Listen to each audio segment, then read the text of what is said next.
On the Ickonic Connect the news show this week, they're telling us that when 6G replaces 5G, they're going to be using the human body as an antenna.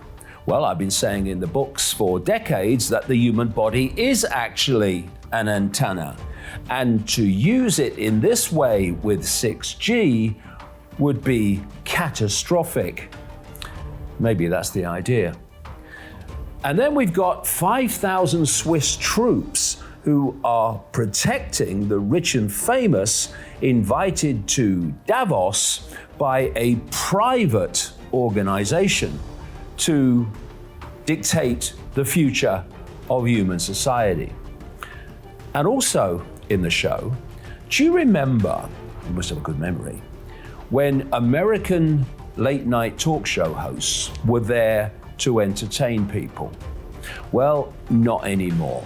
Today, they're simply agents of regime propaganda.